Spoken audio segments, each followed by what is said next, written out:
새벽 4시, 조용한 요양원 복도에 불빛이 희미하게 비친다. 방 안에서는 노인들의 거친 숨소리가 고요를 깨고 있었고 그 틈을 파고드는 듯 핸드폰 벨소리가 울렸다. 수화기 너머로 들려온 목소리는 떨림과 절박함으로 가득 차 있었다. 준호야, 아버지다. 제발 나 좀 여기서 꺼내다오. 이 한마디는 단순한 부탁이 아니었다. 그것은 인간으로서 마지막 남은 존엄을 지키고 싶다는 절규였다. 이름은 박영수, 79살. 2달 전 고관절 골절로 수술을 받고 자녀들의 권유로 요양원에 들어왔다. 자식들은 안전하다고, 걱정 없다고 위로했지만 정작 영수가 느낀 것은 차갑고 기계적인 삶이었다. 처음 며칠은 괜찮았다.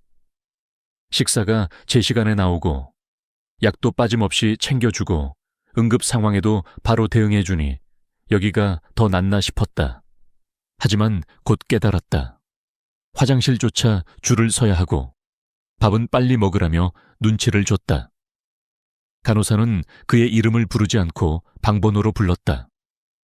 그리고 어제 같은 방을 쓰던 김옥자 할머니가 조용히 숨을 거두었을 때 아무도 눈물 한 방울 흘리지 않았다. 빈 침대 하나만 남은 풍경은 가슴을 서늘하게 했다. 그 순간 영수는 무서워졌다. 나도 이렇게 잊혀지고 사라지는 건 아닐까. 결국 그는 아들에게 전화를 걸었다. 집으로 데려가 달라. 차라리 위험해도 내 집에서 내 이름으로 내 방식대로 살고 싶다. 여러분, 이 장면을 상상해 보시라. 한밤중에 아버지로부터 이런 전화를 받는다면 어떤 기분이 들겠는가? 단순히 불편해서가 아니다. 안전이라는 이름으로 자유를 빼앗기는, 인간으로서 가장 본질적인 권리를 상실한 절망에서 나온 목소리다. 사실 이런 이야기는 결코 특별한 사례가 아니다. 한국은 이미 초고령 사회로 접어들었다. 2025년이면 전체 인구의 20%가 65세 이상이 된다. 혼자 사는 노인은 200만 명을 넘어섰고 그중 상당수가 언젠가 요양원을 선택하게 될 것이다. 그러나 통계만으로는 알 수 없는 것이 있다. 요양원의 내부는 과연 우리 부모님의 존엄을 지켜줄 수 있는가 하는 질문이다. 많은 자녀들이 안전하니까, 전문가가 있으니까라며 부모를 요양원으로 모신다. 하지만 정작 그 안에서 부모가 어떤 감정을 느끼는지는 잘 알지 못한다. 실제로 2019년 보건복지부 조사에 따르면 요양원 입소 어르신 중 42%가 자신의 의견이 존중받지 못한다고 답했다. 안전은 확보했지만 존엄은 무너지고 있는 셈이다. 그렇기에 영수의 절규는 단순한 한 사람의 하소연이 아니다. 그것은 우리 모두가 미래에 마주할 수 있는 거울이다. 오늘 건강하다고 안심할 수 없다. 낙상 사고는 65세 이상 노인의 3명 중 1명이 경험한다는 보고가 있다. 기억력 저하는 누구에게나 다가온다. 그 순간부터 우리는 선택의 기로에 선다. 요양원의 철저한 시스템 속에서 살 것인가? 아니면 위험을 감수하더라도 집에서 내 이름으로 살아갈 것인가? 이 이야기는 그 새벽 전화에서 시작한다. 하지만 여기서 끝나지 않는다. 오히려 그것은 시작이다. 절망에서 희망으로, 무기력에서 결심으로, 그리고 결국 삶을 되찾는 여정으로 이어진다. 다시 한번 귓가에 맴도는 아버지의 떨리는 목소리를 떠올려 보라. 준호야, 나 좀 꺼내다오.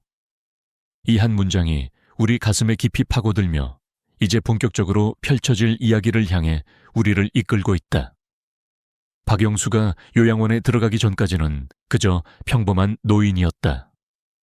아내는 몇 해 전 세상을 떠났고 큰아들 준호는 서울에서 직장 생활을, 딸 수지는 분당에서 손주들을 키우며 바쁘게 살았다. 자식들은 전화로 안부를 묻곤 했지만 집은 늘 조용했다. TV 소리만 울리고 대화는 거의 없었다. 처음엔 괜찮았다. 하지만 조금씩 작은 균열이 생겼다. 약을 먹었는지 기억이 나지 않아 2번 먹은 날도 있었고, 가스레인지를 껐는지 하루 종일 불안해한 적도 있었다. 새벽에 눈을 떴을 때 여기가 어디인지 한순간 헷갈려 땀을 흘리기도 했다. 그것은 경도인지 장애의 전형적인 초기 증상이었지만 그는 인정하고 싶지 않았다. 내가 아직은 괜찮다는 자존심이 더 컸다. 그런데 결정적인 사건이 있었다. 어느 날 새벽 화장실에서 미끄러져 쓰러졌다. 고관절에 극심한 통증이 와서 스스로 일어나지 못했다. 다행히 가까이에 있던 휴대폰으로 어렵사리 헬싱구에 전화를 걸 수 있었지만 그때 느낀 공포는 이루 말할 수 없었다. 만약 핸드폰이 없었다면 내가 이렇게 죽을 수도 있겠구나. 병원 진단은 고관절 골절. 수술은 피했지만 1달간 입원해야 했다. 아들 준호는 병실에 와서 조용히 말했다. 아버지, 이제 생각해 보셔야 합니다. 집에서 혼자 계시는 게 너무 위험해요. 그 말은 애정에서 비롯된 것이었지만 영수의 가슴에는 비수가 되어 꽂혔다. 그는 집이 그리웠다. 낡았어도 익숙한 가구, 마음대로 쓸 수 있는 화장실, 누구의 간섭도 없는 부엌. 하지만 자식들의 표정은 단호했다. 아버지가 넘어지면 우리도 늘 곁에 있을 수 없잖아요. 요양 서비스를 받거나 요양원을 가셔야 합니다. 여기서 갈등이 시작됐다. 안전을 강조하는 자식들, 자유를 지키고 싶은 아버지. 누구의 말이 옳을까? 많은 노인 가정이 겪는 같은 딜레마다. 실제로 한국보건사회연구원의 조사에 따르면 독거노인의 70% 이상이 가능하다면 집에서 살고 싶다고 응답한다. 그러나 현실은 다르다. 낙상사고, 치매 진행, 만성질환 악화로 결국 시설 입소를 선택하는 경우가 많다. 영수도 마찬가지였다. 의사는 인지기능이 조금씩 떨어지고 있으니 돌봄이 필요하다고 진단했다. 자식들은 눈물을 삼키며 요양원 입소를 권유했다. 결국 그는 퇴원 후 곧장 요양원으로 옮겨졌다. 그날 밤 병실 창밖으로 보이는 불빛을 바라보며 영수는 생각했다. 이제 내 집은 나를 기다려주지 않겠구나. 문득 옛날 아내와 함께 갔던 북한산 등산길이 떠올랐다. 숨은 차올랐지만 서로를 부축하며 웃었던 그 시간. 그러나 지금 그는 휠체어에 앉아 누군가의 손에 끌려다니는 신세가 되었다. 그리고 또 한 가지가 그를 괴롭혔다. 자식들이 자신을 걱정해서 한 결정임을 알면서도 가슴 한켠에는 씁쓸한 생각이 스쳤다. 내가 이제 짐이 되는 건가? 한국 사회에서 흔히 듣는 말, 부모가 자식에게 짐이 되지 말아야 한다. 는 그 말이 그를 더욱 무겁게 짓눌렀다. 이렇듯 요양원에 들어가기 전까지의 과정은 단순한 선택이 아니었다. 그것은 안전과 자유, 보호와 자존심 사이의 갈등이었다. 그리고 이 갈등은 앞으로 그가 겪을 모든 사건의 씨앗이 되었다. 여러분도 혹시 부모님과 이런 대화를 나눈 적이 있는가? 집이 좋아, 나를 요양원에 보내지 마라 는 말씀을. 그 순간 자식들은 흔들린다. 안전하게 지켜드려야 하는데, 그러나 부모의 뜻을 꺾어도 되는 걸까? 바로 이 딜레마가 대한민국의 수많은 가정에서 매일 반복되고 있다. 결국 영수는 자식들의 선택을 따라 요양원으로 들어갔다. 하지만 그는 알지 못했다. 그곳에서 맞이하게 될 현실이 자신이 생각한 것보다 훨씬 더 차갑고 무정할 것이라는 사실을. 요양원 입소 첫날, 박영수는 깨끗한 건물과 친절한 미소를 보며 잠시 안심했다.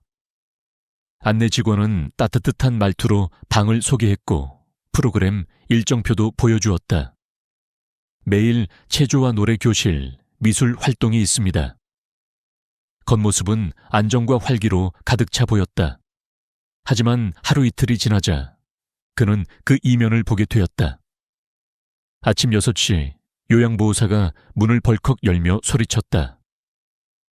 이에피로 기상하세요. 이름이 아닌 방번호로 불렸다. 옆 침대에 이철수 할아버지가 휠체어에 앉아 씁쓸한 표정을 지었다.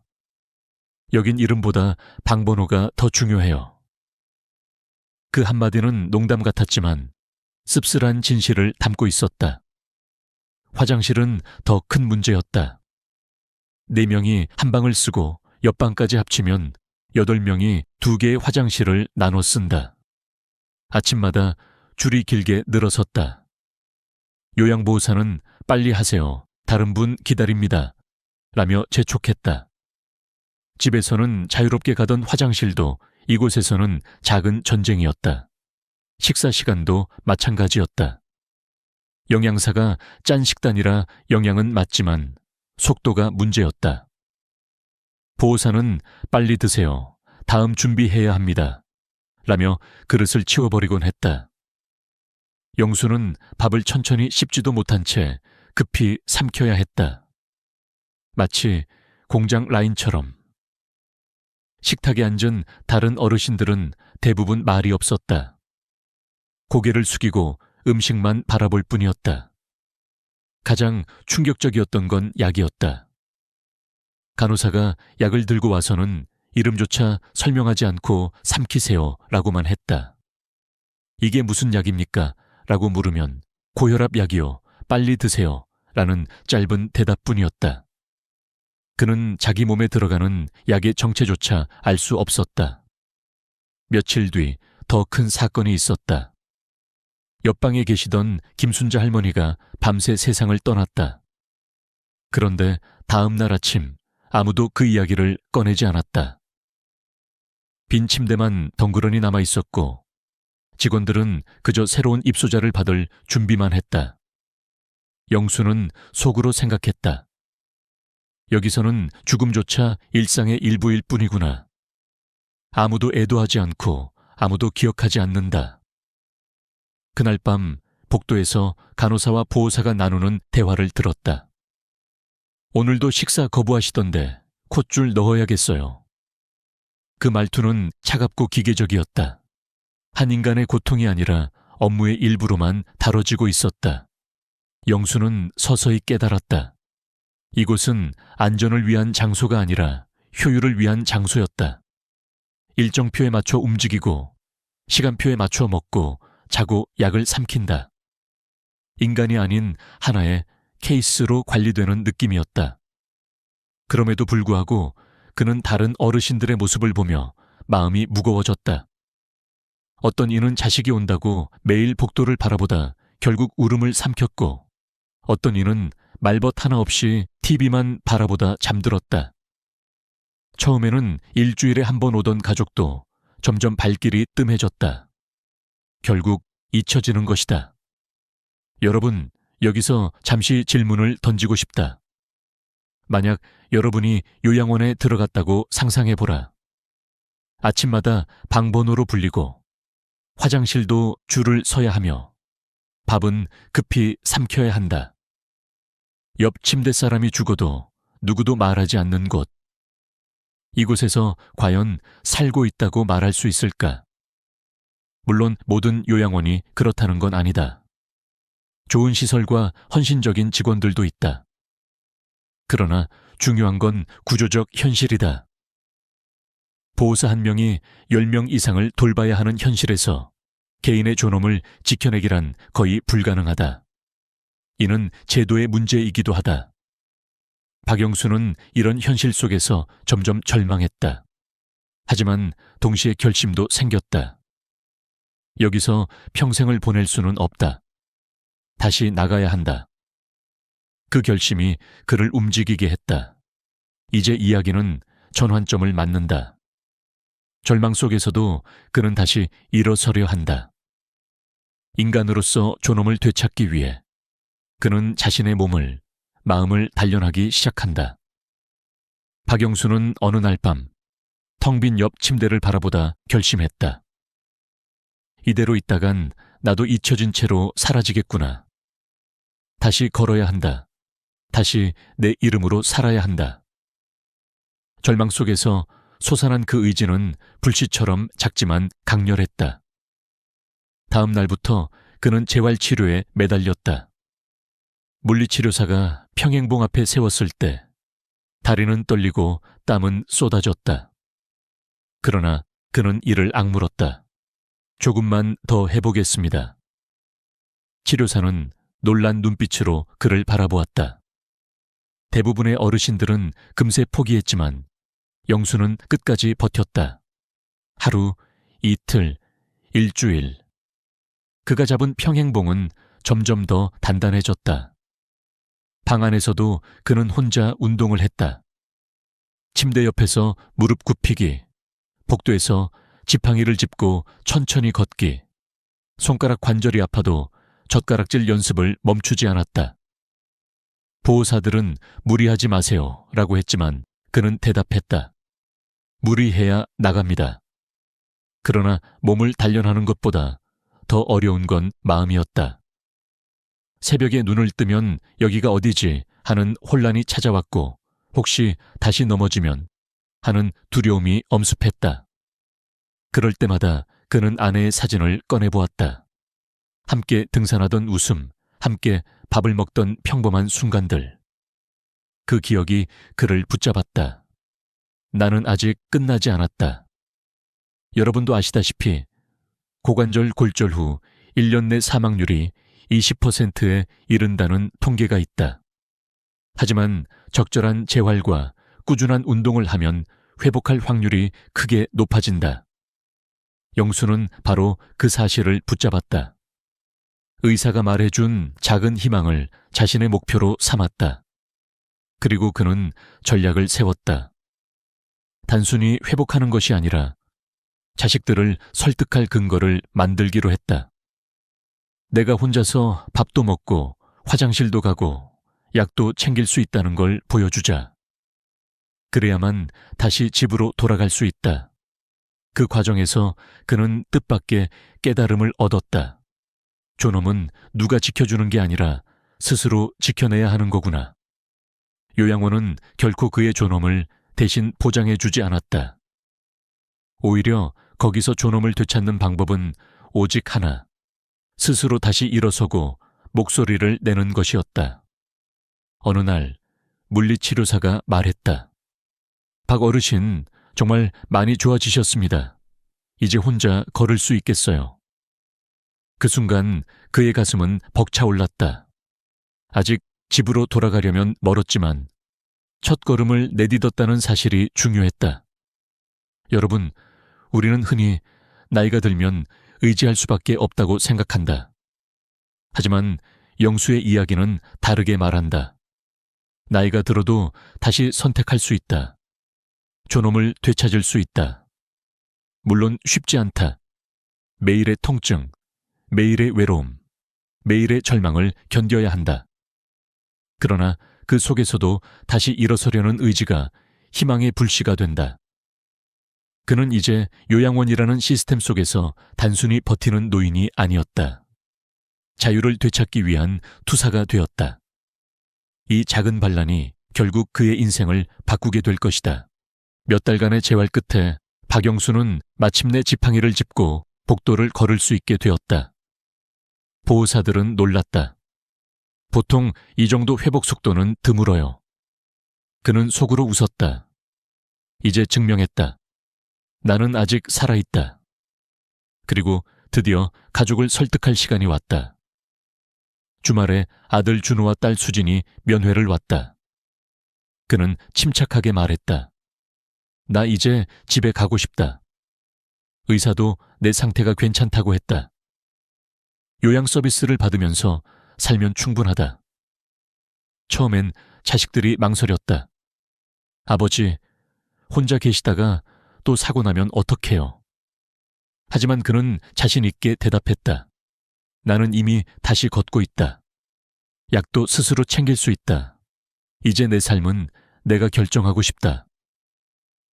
결국 가족들은 동의했다. 대신 조건을 걸었다.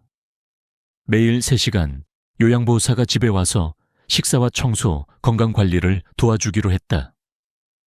박영수는 흔쾌히 받아들였다. 그것은 감옥 같은 시스템에서 벗어나 다시 내 공간을 찾는 첫 걸음이었기 때문이다.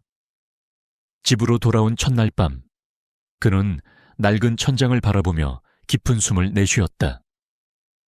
시끄러운 방송도, 급히 먹어야 하는 밥도, 줄 서는 화장실도 없었다.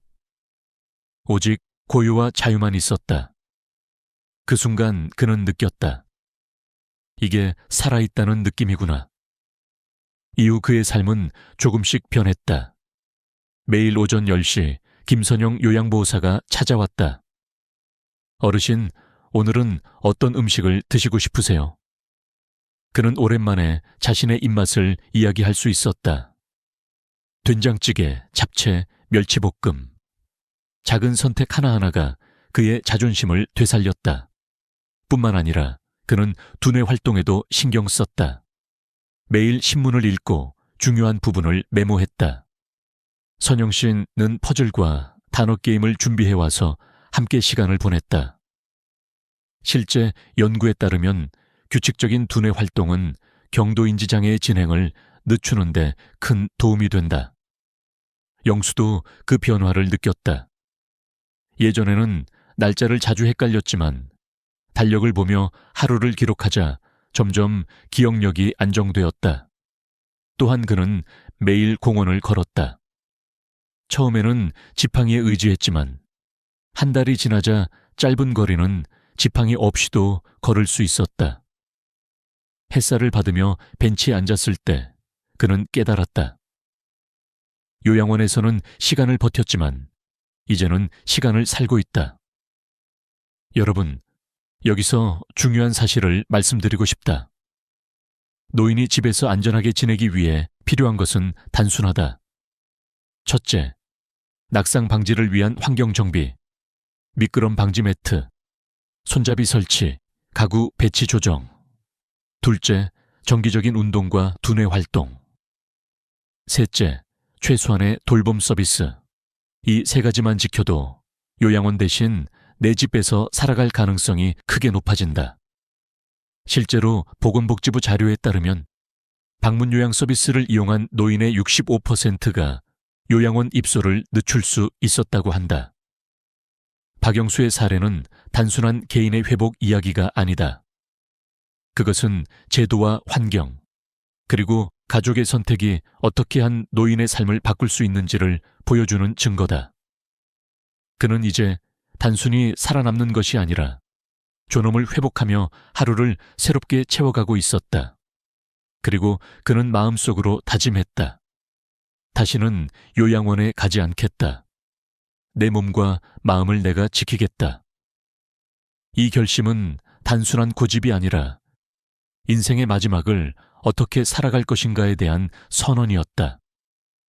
집으로 돌아온 지 석 달. 박영수는 완전히 다른 사람처럼 보였다. 얼굴빛은 밝아졌고 눈에는 생기가 돌았다. 그는 매일 일과를 스스로 계획했다. 아침에 일어나면 달력을 보며 날짜를 확인하고 약 복용 시간을 적어두었다. 점심 전에는 공원 2바퀴를 돌았고 오후에는 신문을 읽거나 손주와 영상통화를 했다. 이런 작은 습관들이 그를 지탱했다. 그는 자주 생각했다. 내가 요양원에서 배운 건 단 하나다. 건강을 잃으면 자유도 존엄도 잃는다. 그리고 그 자유는 다시 찾기가 너무 어렵다. 그렇기에 그는 지금의 일상을 더욱 소중히 여겼다.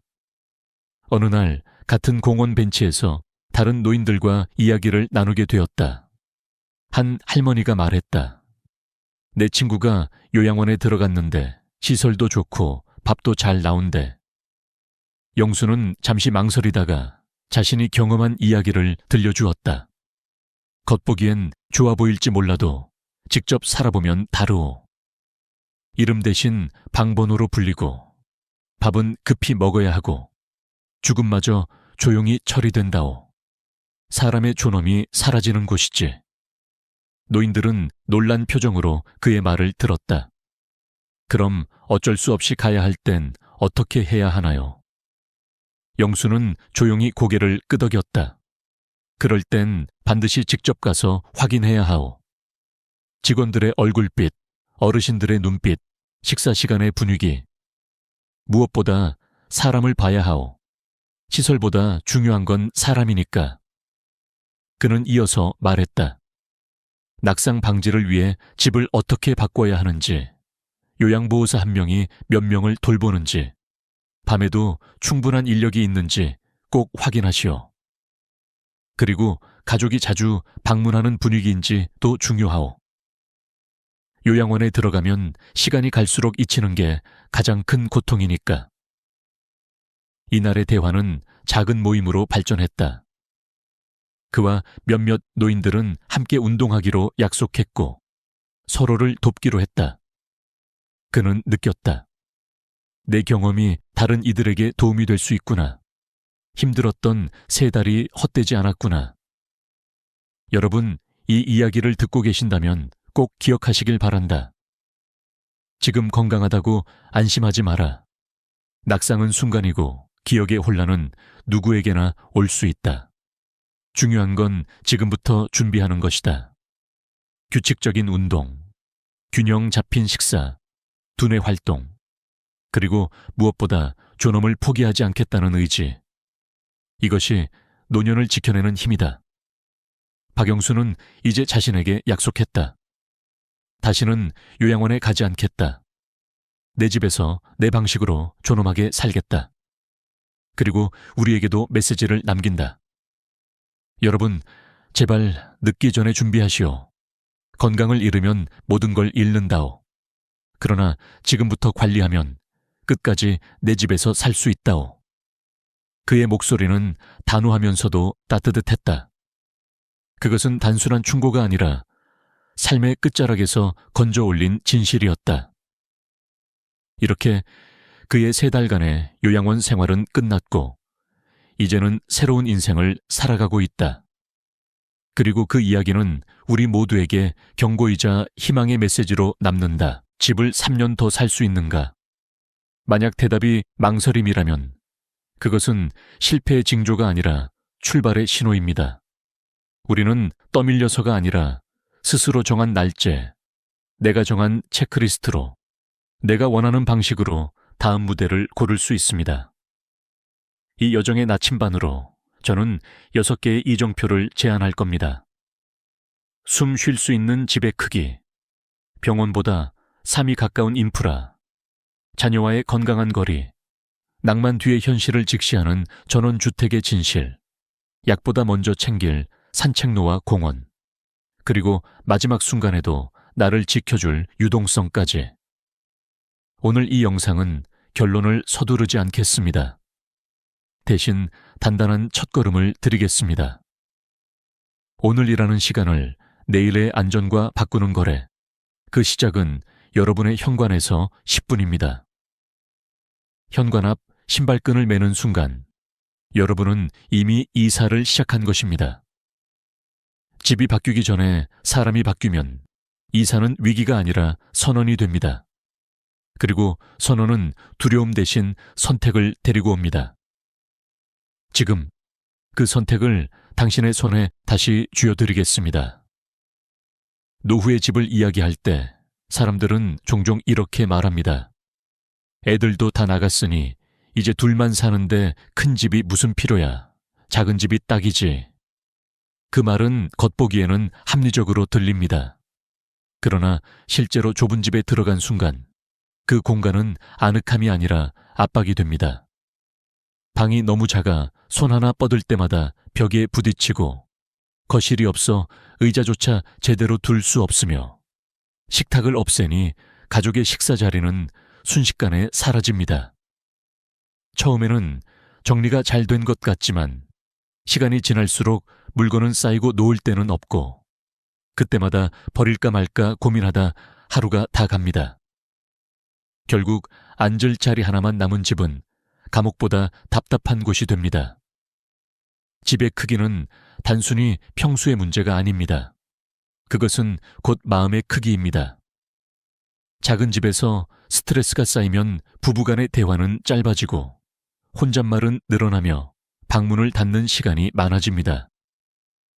일본 고령층 주거 연구에 따르면 좁은 주거 공간에 사는 노인일수록 우울감 지수가 2배 이상 높다고 합니다. 단순히 집이 좁아서가 아닙니다. 물리적 여유가 줄어들면 심리적 여유도 함께 사라지기 때문입니다. 그렇다고 해서 큰 집이 무조건 좋은 것은 아닙니다. 너무 크면 관리비가 부담되고 청소가 고역이 되며 방마다 불이 꺼져 있는 집은 외로움을 더 크게 드러냅니다. 그래서 전문가들은 노후의 최적 크기를 18평에서 20평, 즉 60일 77호 이 정도라고 말합니다. 부부가 각자 방 하나를 쓰고 함께 쉴 수 있는 거실이 있는 집. 그 정도면 몸도 마음도 편안합니다. 공간이 크거나 작음의 문제가 아니라 쉴 수 있는 구조가 중요한 겁니다. 여기서 중요한 건 줄이는 것의 의미입니다. 우리는 흔히 노후를 준비하며 집 크기를 줄이는 것을 당연하게 여깁니다. 하지만 줄여야 할 것은 평수가 아니라 스트레스입니다.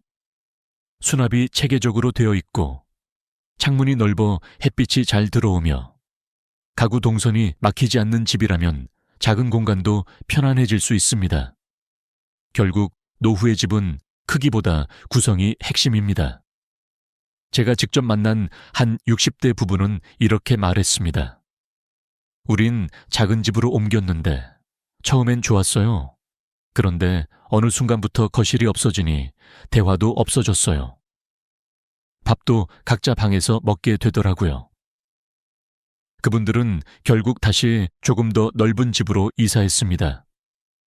중요한 건 방의 숫자가 아니라 마주 앉을 수 있는 공간이었음을 뒤늦게 깨달은 겁니다. 서울의 한 재활의학과 전문의는 이렇게 조언했습니다. 노인 환자들이 집에서 쓰러진 후 구조가 늦는 경우가 많습니다. 이유는 집이 너무 좁아서 침대와 문 사이가 막혀 있거나 화장실까지 가는 동선이 비좁아 넘어지는 경우입니다. 좁은 집은 단순히 불편한 것이 아니라 안전까지 위협할 수 있습니다. 집이 안식처가 아니라 위험지대가 되는 아이러니입니다. 이쯤에서 한번 상상해 보세요. 당신이 아침에 눈을 떴을 때 햇빛이 거실을 가득 채우고 식탁 위에는 커피가 놓여 있습니다. 아내는 주방에서 라디오를 들으며 아침을 준비하고 남편은 거실 창문을 열며 바람을 맞습니다. 이 풍경은 대저택에서만 가능한 게 아닙니다. 단지 거실과 식탁이 있는 적당한 집에서 가능한 일입니다. 그 한 장면이 하루의 기분을 바꾸고 하루의 기분이 쌓여 삶의 태도를 만듭니다. 작은 집이 아늑하다는 환상은 오래가지 않습니다. 노후는 시간을 견디는 싸움입니다. 하루, 한 달, 10년이 흘러도 답답하지 않은 집. 그 집을 고르는 것이 곧 삶의 온도를 고르는 일입니다. 그래서 우리는 첫 번째 기준으로 이렇게 말할 수 있습니다. 좁지 않은 집, 그러나 관리 가능한 집. 그 안에서 우리는 늙어가는 게 아니라 여전히 살아가고 있다는 감각을 유지할 수 있습니다. 만약 지금 집이 너무 넓어서 부담스럽다면 줄이는 것이 맞습니다. 하지만 줄일 때 반드시 물어야 할 질문은 이것입니다. 나는 여전히 거실에 앉아 햇살을 받을 수 있는가? 나는 여전히 식탁에 앉아 밥을 먹을 수 있는가? 나는 여전히 복도에서 넘어지지 않고 화장실에 갈 수 있는가? 이 세 가지에 예라고 대답할 수 있다면 그 집은 당신을 지켜주는 집입니다. 노후의 집은 단순히 잠자는 공간이 아니라 하루의 리듬을 결정짓는 무대입니다. 침대 옆에 의자가 있고 의자 옆에 창문이 있고 창문 너머로 햇살이 들어온다면 그것만으로도 하루는 덜 무겁습니다. 결국 우리가 좁다고 말하는 건 평수가 아니라 마음의 통로입니다. 그 통로가 열려있는 집, 그것이야말로 노후를 지키는 첫 번째 선택입니다. 많은 분들이 이렇게 말씀하십니다. 나이 들면 혹시 모르니까 큰 병원 근처로 가야지. 얼핏 들으면 맞는 말 같지만 막상 그 길을 택한 분들은 몇 달도 버티지 못하고 다시 짐을 쌉니다. 이유는 간단합니다. 병원 옆에서 들리는 소리는 안전의 신호가 아니라 불안의 사이렌이기 때문입니다. 하루에도 수차례 울리는 앰뷸런스 소리, 창밖에서 들려오는 경고음은 이웃의 절규이자 내일의 내 모습일지도 모른다는 공포로 변합니다. 병원은 치료를 위한 곳이지 살아가는 공간은 아닙니다. 실제로 서울 도심의 한 노인 부부는 대학병원 옆 아파트로 이사했지만 6개월 만에 다른 곳으로 옮겼습니다. 그분들의 고백은 이랬습니다. 병원이 가까우니 든든할 줄 알았는데 창밖 소리 때문에 밤마다 잠을 설쳤습니다. 병원 옆은 늘 응급 상황이 흐르고 있었어요. 결국 우리는 아프기도 전에 마음이 먼저 병들어 버렸습니다. 집은 치유의 공간이어야 합니다. 그런데 병원 옆집은 치유가 아니라 불안을 심어줍니다. 그렇다면 어디가 답일까요? 바로 복지관 옆입니다.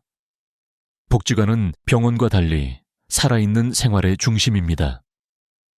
아침에 문을 열고 들어가면 따뜻한 밥 냄새가 나고 복되는 웃음소리가 흘러넘칩니다. 탁구 소리, 합창 연습, 그림 교실, 요가 수업, 무료 상담까지. 복지관은 단순한 건물이 아니라 노후의 광장입니다. 이곳에서 사람들은 밥을 먹고 배우고 나누고 웃으며 하루의 리듬을 만듭니다. 무엇보다 대부분의 프로그램은 무료이거나 도시락 한 끼 값보다 저렴합니다. 일본에서는 이미 복지관 역세권, 집값이 학군지보다 비싸다고 합니다. 왜냐하면 사람들은 깨달았기 때문입니다.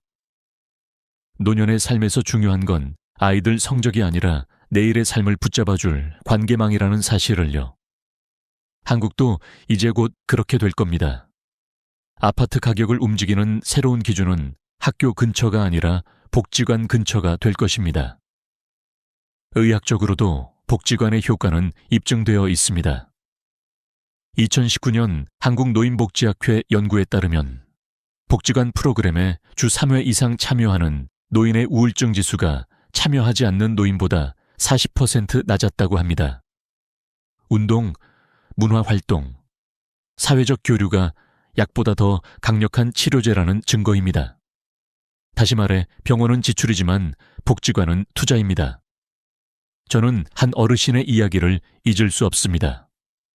75세 여성분이었는데 혼자 살며 매일 복지관에 나갔습니다. 합창단에서 노래를 부르고 봉사자들과 점심을 나누고 오후에는 종이접기 수업에 참여했습니다. 그분은 이렇게 말했습니다. 하루 종일 집에 있으면 텔레비전 앞에서 늙는 것 같아요. 그런데 복지관에 가면 나도 아직 사회의 일부라는 생각이 들어요. 그래서 집에 돌아올 때는 발걸음이 가볍습니다. 바로 이것입니다. 복지관은 몸을 돌보는 곳이 아니라 마음을 살리는 곳입니다. 병원은 필요할 때 가면 됩니다. 그러나 노년의 삶을 지탱하는 힘은 매일 찾아가는 곳에 있습니다. 아침마다 갈 곳이 있다는 건 삶의 리듬이 있다는 뜻입니다. 리듬이 있는 노인은 하루를 흘려보내지 않고 살아냅니다. 그러므로 노후 주거를 선택할 때 가장 중요한 질문은 이것입니다.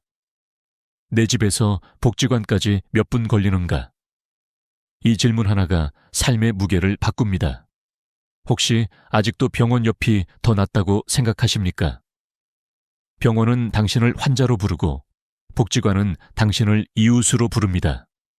병원은 증상을 묻고 복지관은 이름을 묻습니다. 병원은 기다림으로 가득 차 있지만 복지관은 활동으로 가득 차 있습니다. 당신은 환자로 살고 싶습니까? 아니면 여전히 사회의 일원으로 살고 싶습니까? 이제 선택의 그림이 조금 보이실 겁니다. 노년을 위해 준비해야 할 집은 치료의 집이 아니라 삶의 집입니다. 병원이 아니라 복지관 중심의 생활권을 고르는 순간, 우리는 두려움 속에서 늙어가는 것이 아니라 관계 속에서 살아갑니다. 그리고 그것이야말로 진짜 건강입니다. 이 나이에 어디 가요? 자식이랑 같이 살아야죠. 많은 부모들이 이렇게 말합니다. 처음에는 그 말이 정답처럼 들립니다. 밥도 함께 먹고 손주의 웃음소리로 하루가 채워지고 외롭지 않다는 안도감이 밀려옵니다. 그러나 2달이 지나면 공기가 바뀝니다.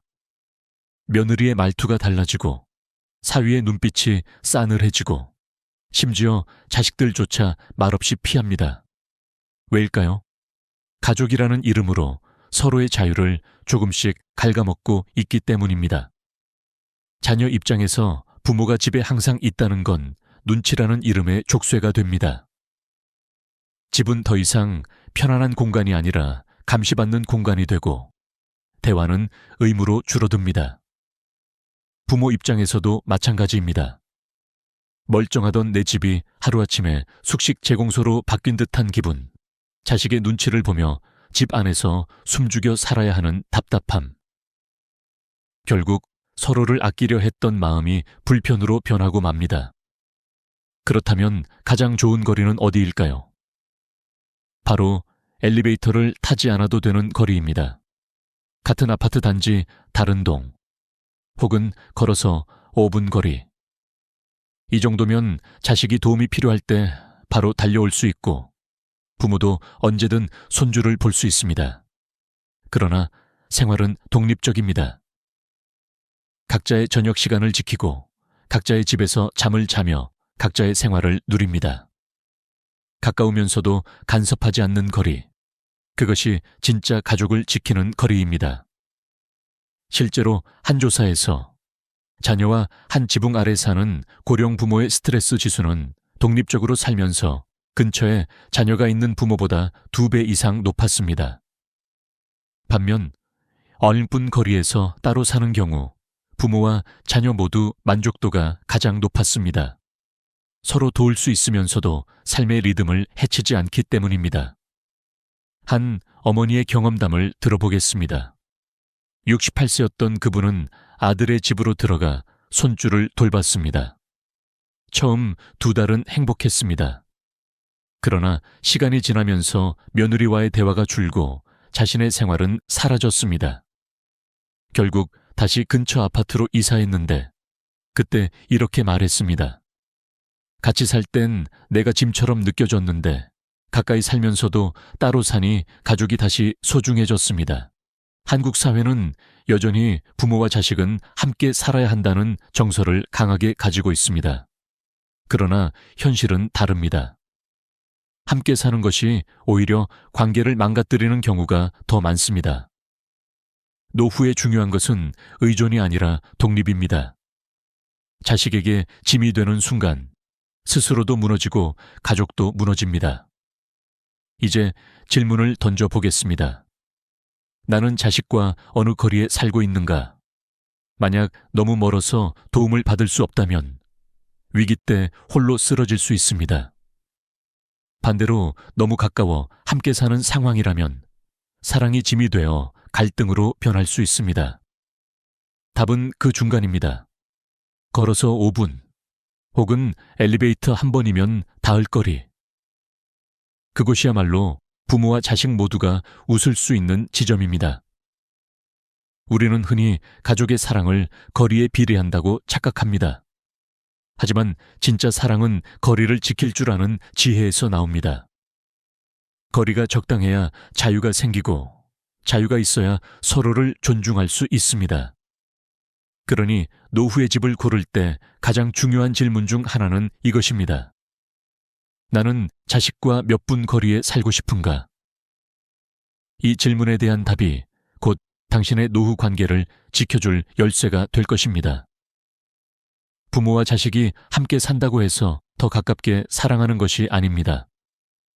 오히려 서로의 독립을 인정할 때 사랑은 오래갑니다. 그 독립을 지켜주는 물리적 거리가 바로 노후 주거의 세 번째 기준입니다. 많은 사람들이 은퇴 후 전원주택을 꿈꿉니다. 아침에 새소리로 눈을 뜨고 앞마당 텃밭에서 상추를 따며 저녁에는 가족과 고기를 구워 먹는 그림 같은 풍경. 그러나 현실은 낭만이 아니라 노동입니다.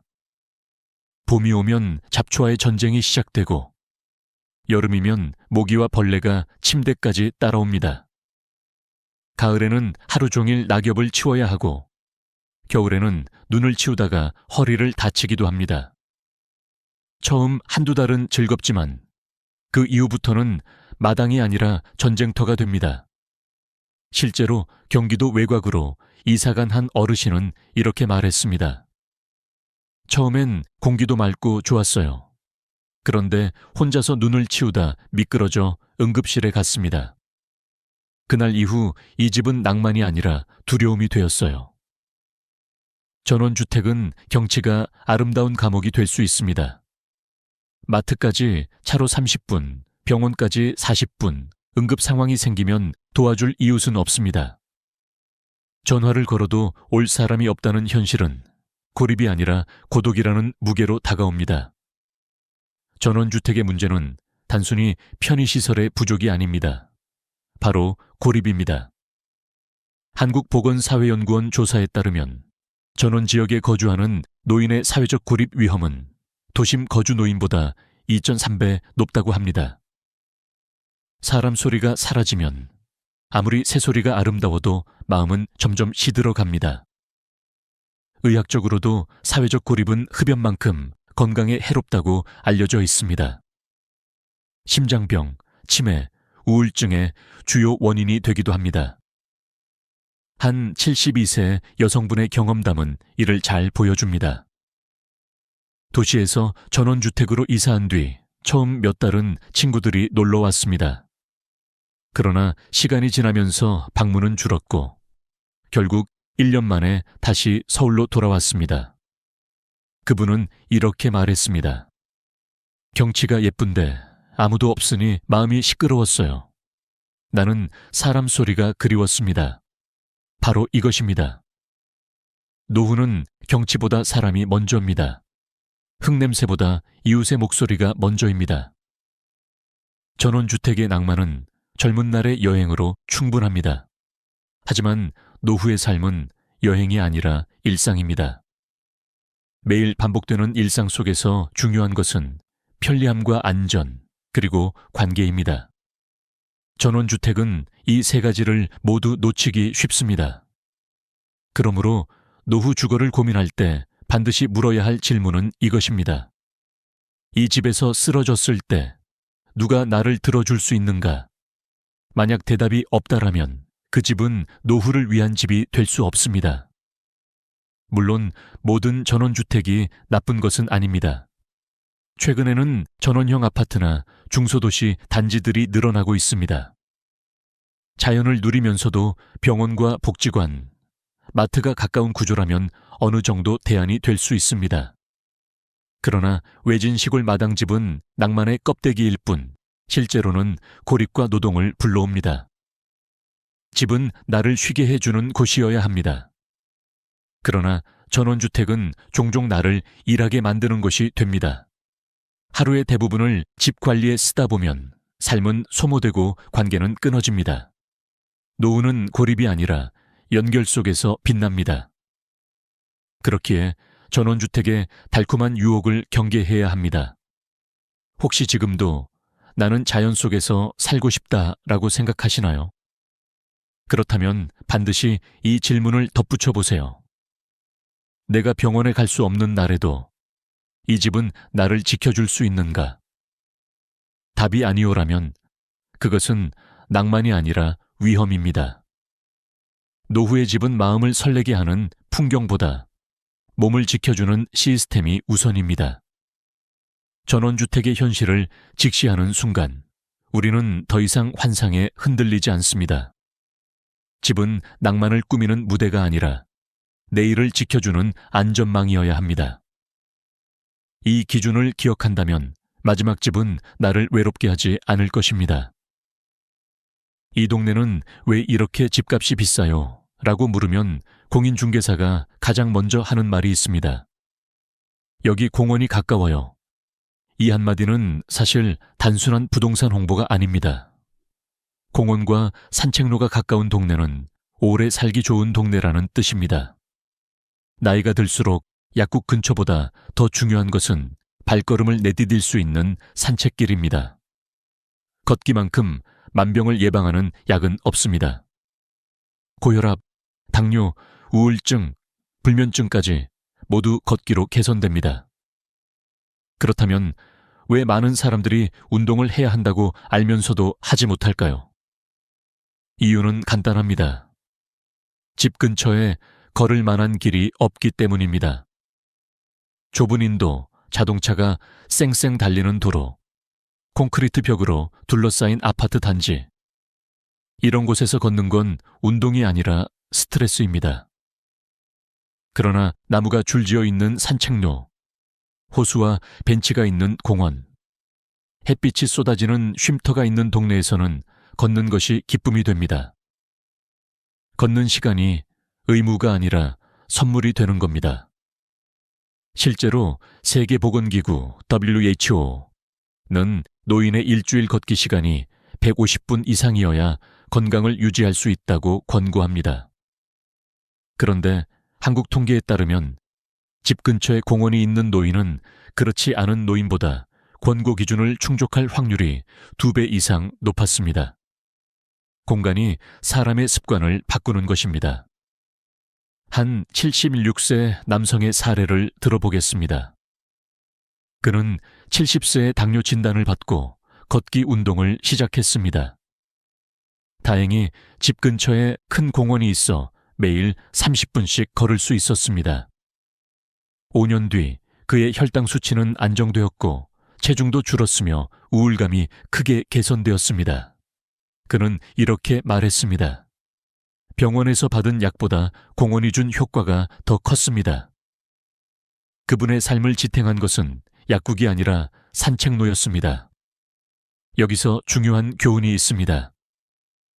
약은 증상을 완화하지만 걷기는 삶을 지켜줍니다. 노후 주거를 선택할 때 이 집에서 약국까지 몇 분 걸리는가? 보다 이 집에서 공원까지 몇 분 걸리는가를 먼저 물어야 합니다. 약은 필요할 때만 가지만 공원은 매일 가야 하는 곳이기 때문입니다. 또한 걷기는 단순히 건강의 문제가 아닙니다. 걷는다는 건 세상과 연결되어 있다는 뜻입니다. 산책길에서 이웃을 만나고 햇빛을 느끼며 하루를 천천히 정리하는 시간. 이것이 우리를 사람답게 살게 해줍니다. 걷지 않을 마르면 마음이 먼저 주저앉고 마음이 무너지면 몸도 함께 무너집니다. 그러므로 노후 주거의 5번째 기준은 분명합니다. 발을 내디딜 수 있는 땅이 있는가? 집 앞에 나설 때 바로 이어지는 산책로가 있는지, 10분 안에 공원이 있는지, 의자와 벤치가 있는지.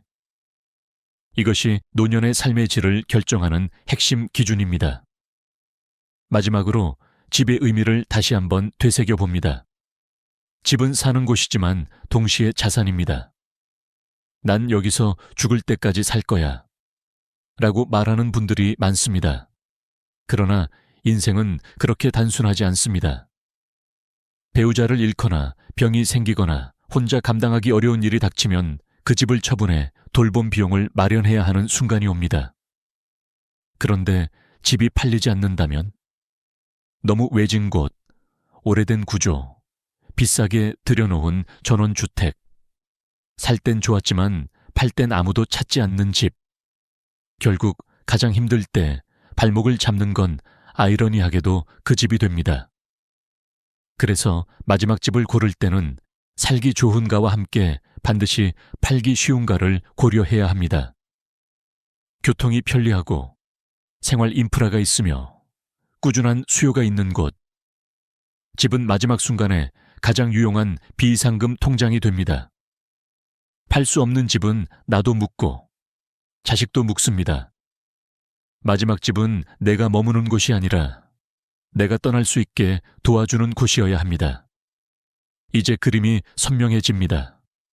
공원이 곧 약국이고 걷기가 곧 예방약이며 집은 동시에 자산입니다. 노후의 집은 경치가 아니라 발 디딜 땅, 그리고 언제든 현금으로 바꿀 수 있는 안전망이어야 합니다. 이 두 가지를 기억하는 순간 우리는 노년의 삶을 두려움이 아니라 준비로 채울 수 있습니다. 지금까지 우리는 노후의 집을 고르는 6가지 기준을 이야기했습니다.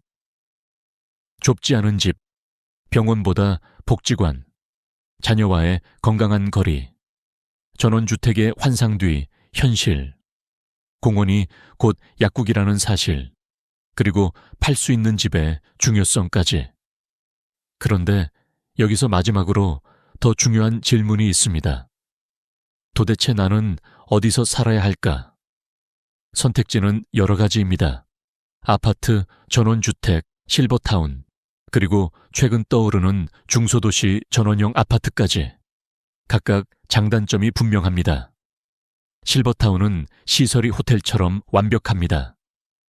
간호사도 있고 식사도 제공되고 프로그램도 많습니다. 하지만 하루 3끼가 정해져 있고 대화 주제가 늘 병원과 약이라면 마음이 감옥처럼 메말라 갑니다. 실제로 수천만 원을 내고 입주했다가 1년도 안 되어 나오는 사람들이 적지 않습니다. 편리했지만 내 삶을 살 수 없었기 때문입니다. 전원주택은 이미 말씀드린 것처럼 첫 달은 낭만, 그 이유는 노동과 고립입니다. 경치는 예쁘지만 사람 소리가 사라지는 순간 그곳은 자유가 아니라 외로움의 감옥이 됩니다. 반대로 아파트는 불만은 있어도 실패는 없습니다. 병원, 마트, 복지관, 약국이 모두 걸어서 10분. 관리실과 경비, CCTV로 안전이 보장되고 유지비도 생각보다 적습니다. 무엇보다 이웃이 있습니다. 위급할 때 도움을 받을 수 있고 경로당이나 문화센터에서 만날 사람들이 있습니다. 그래서 많은 분들이 결국 다시 아파트로 돌아옵니다. 완벽하지는 않지만 가장 안정적인 해답이기 때문입니다. 최근에는 도심 속 전원형 아파트가 주목받고 있습니다. 전주 에코시티, 세종 신도시 단지, 원주 기업도시 같은 곳은 공원과 호수가 있으면서도 병원, 복지관, 교통 인프라가 함께 있습니다. 서울보다 집값도 낮아 은퇴 후 현실적이면서도 이상적인 대안이 될 수 있습니다. 이제 중요한 건 각자의 상황입니다. 연금이 적고 생활비가 빠듯하다면 무조건 복지관 근처 아파트가 1순위입니다. 건강이 걱정된다면 엘리베이터 있는 저층 아파트, 병원이 도보 10분 거리에 있는 집이 답입니다. 외로움이 두렵다면 단지 내 경로당, 주민 모임, 문화센터가 활발한 아파트를 찾으세요. 여전히 활동적이고 세상과 부딪히고 싶다면 중소도시의 복합, 단지가 정답입니다. 마지막 집을 고민한다면 팔기 쉬운 집, 교통 허브 근처, 요양시설과 돌봄 시스템이 있는 곳을 고르세요. 그러나 여기서 가장 중요한 깨달음이 하나 더 있습니다. 집의 조건보다 더 중요한 것은 누구와 어떻게 살 것인가입니다. 한국의 90대 이상, 인구 중 25% 이상이 1인 가구입니다. 70대 이상에서는 3명 중 1명이 혼자 삽니다. 언젠가는 우리 대부분이 혼자가 될 수 있습니다. 그렇다면 혼자 살아도 외롭지 않게 사는 방법을 찾아야 합니다. 첫째, 혼자 살지만 혼자가 아닌 구조를 만들어야 합니다. 같은 아파트 단지에서 매일 인사하는 경비 아저씨, 아침마다 마주치는 이웃, 복지관에서 내 이름을 기억해주는 사람. 이 작은 관계가 혼자가 아님을 증명합니다. 둘째, 공동체를 직접 만드는 겁니다. 합창단, 독서 모임, 걷기 모임, 이런 활동은 취미가 아니라 생존 전략입니다. 꾸준히 얼굴을 내밀면 위기 때 내 곁에 누군가 남습니다. 반대로 절대 혼자 살면 안 되는 동네도 있습니다. 복지관 하나 없는 초고층 대단지, 이웃 간 교류가 없는 전원 마을. 이런 곳은 몸보다 마음이 먼저 무너집니다. 노후에 중요한 건 돌봄의 시스템과 사회적 연결망입니다. 마지막으로 성별에 따라 필요한 조건도 다릅니다. 여성이라면 보안이 철저한 곳, CCTV와 출입 통제가 있는 동네가 필요합니다. 남성이라면 규칙적인 외부 활동을 이어갈 수 있는 시설이 중요합니다. 결국 1인 가구의 노후는 물리적 고립이 아니라 심리적 고립과의 싸움입니다. 나는 아직 사회의 일부다. 라는 감각만 있다면 혼자 살아도 충분히 건강한 삶을 살 수 있습니다. 오늘의 이야기를 마무리하며 이렇게 말씀드리고 싶습니다. 노후의 집은 단순히 머무는 공간이 아니라 내가 나답게 살아갈 수 있는 마지막 무대입니다.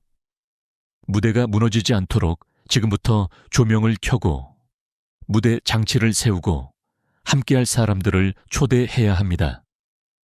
그 준비가 되어 있다면 언젠가 다가올 마지막 이사는 두려움이 아니라 선언이 됩니다. 여러분, 집을 고른다는 건 단순히 부동산 계약이 아닙니다. 그것은 내 삶의 리듬을, 관계를, 마지막 순간의 존엄을 고르는 일입니다. 오늘 이 이야기가 여러분께 작은 등불이 되길 바랍니다.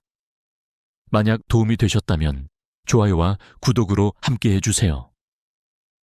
여러분의 참여와 이야기가 이 채널을 계속 이어가게 합니다. 다음에도 여러분의 삶을 비추는 또 다른 이야기로 찾아뵙겠습니다. 감사합니다. 한밤중 고요하던 거실에 전화벨이 울렸습니다. 엄마, 솔직히 말씀드릴게요. 요양원 한번 알아보시는 게 어떨까요? 수화기 너머로 들려오는 아들의 목소리는 단호했고 그 순간 제 가슴은 얼어붙었습니다. 무릎 인공관절 수술을 받은 지 몇 달, 아직도 혼자서 제대로 걷지 못하는 제 처지를 잘 알면서도 자식의 입에서 나온 첫 마디가 요양원이라니. 저는 목이 메어 아무 대답도 하지 못했습니다. 그저 눈물이 핑 돌았을 뿐입니다. 아들은 말을 이어갔습니다. 엄마 집 전세 놓으면 요양원 비용 충분히 나와요. 남는 돈은 애들 학자금으로 쓰면 되고요. 그 순간 심장이 철렁 내려앉았습니다. 평생 자식 키우고 대학까지 뒷바라지 했는데 이제는 제가 조금 아프다고 내 집마저 계산 대상이 되는 현실. 그날 밤 잠을 이룰 수 없었습니다. 어두운 천장을 바라보며 지난 세월 상담했던 어르신들의 말씀이 떠올랐습니다. 김 선생, 나 같은 꼴 절대 당하지 마. 자식 믿고 재산 다 줬더니 결국 명절에도 안 온다. 그 목소리들이 귓가를 맴돌며 제 상황과 겹쳐졌습니다. 다음 날 아침 창문을 열어보니 참새들이 자유롭게 날아다녔습니다. 그 자유가 그렇게 부러울 수가 없었습니다. 요양원에 가면 분명 전문 인력이 있고 끼니도 챙겨주겠지요. 그러나 저는 너무나 잘 압니다. 그곳은 편안할지 몰라도 자유는 없는 곳이라는 것을. 그곳에서 어르신들의 눈빛은 늘 공허했습니다. 몸은 안전해도 마음은 쇠사슬에 묶여 있었지요. 그날 저녁 딸에게서 전화가 왔습니다. 엄마, 우리 집에 잠깐 오실래요?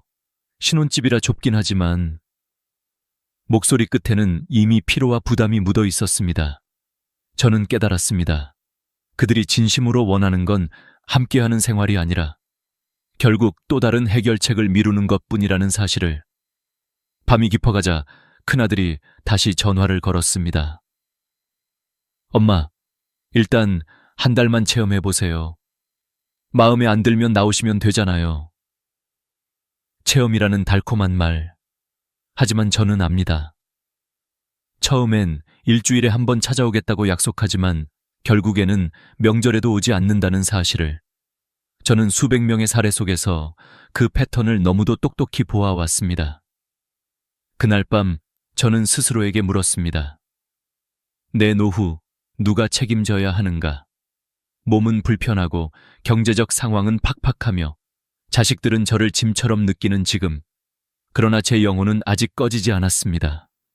만약 제가 저 자신을 포기한다면 그 순간 모든 것이 끝날 것입니다. 그리고 문득 오래전 돌아가신 어머니의 말씀이 떠올랐습니다.